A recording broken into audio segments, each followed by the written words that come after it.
Sebelum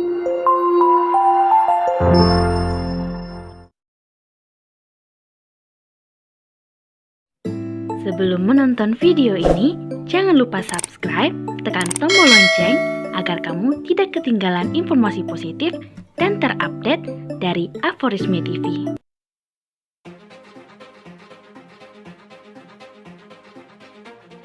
Mantan Menteri Agama RI Lukman Hakim Saifuddin menilai kitab Injil berbahasa Minang harusnya tidak jadi masalah. Pasalnya, kata Lukman Hakim, penerjemahan Injil dalam bahasa daerah justru amat disarankan. Ia mengatakan, penggunaan bahasa daerah dalam kitab suci bisa membantu para pemeluknya memahami isi kitab secara lebih baik. Oleh sebab itu, adanya kitab Injil berbahasa Minang harusnya justru diapresiasi. Dalam via akun Twitternya @lukmansaifuddin pada Jumat 5 Juni 2020 tertulis, menerjemahkan kitab suci ke dalam bahasa daerah itu tidak hanya boleh, bahkan amat disarankan, agar semakin banyak warga daerah yang memahami isi kitab suci agamanya.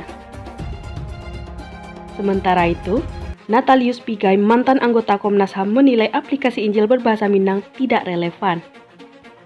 Menurutnya, jika ada orang yang ingin membaca Alkitab, maka Alkitab berbahasa Indonesia sudah cukup.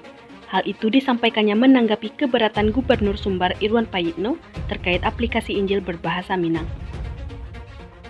Sementara itu, PLT Ditjen Bimas Katolik Kementerian Agama, Aloma Sarumaha, menilai keberadaan kitab suci berbahasa daerah tidak menjadi masalah apabila diperuntukkan bagi ilmu pengetahuan. Namun, ia tidak bisa menyikapi terkait penolakan adanya kitab suci Injil berbahasa Minang oleh Gubernur Sumatera Barat Irwan Prayitno. Kitab suci Injil berbahasa Minang tersebut muncul dalam bentuk aplikasi yang bisa diunggah bebas di Play Store. Akan tetapi, aplikasi tersebut langsung hilang setelah diminta Irwan Prayitno untuk dihapus karena mengklaim meresahkan masyarakat Minang. Terjemahan apapun itu dalam bahasa daerah sifatnya terbuka, artinya tidak menjadi masalah demi pengetahuan, termasuk pengetahuan agama, kata Aloma dikutip dari suara.com Jumat 5 Juni 2020. Namun, Aloma tidak bisa sepenuhnya mengomentari soal tindakan Irwan yang sampai meminta Kominfo untuk menghapus aplikasi kitab suci Injil berbahasa Minang. Alasannya adalah karena dirinya yang tidak memiliki kewenangan untuk menegasikan kebijakan yang diambil pihak tertentu. Aloma berkata, "Saya tidak menanggapi seorang kepala daerah meminta agar aplikasi itu ditutup. Setiap pimpinan suatu kelompok masyarakat tentu wajar berjuang untuk melindungi warganya dari berbagai hal." Sebelumnya, Gubernur Irwan Prayitno meminta aplikasi Alkitab berbahasa Minang tersebut untuk dihapus. Permintaan itu disampaikan Irwan melalui surat kepada Direktur Jenderal Aplikasi Informatika Kementerian Komunikasi dan Informatika.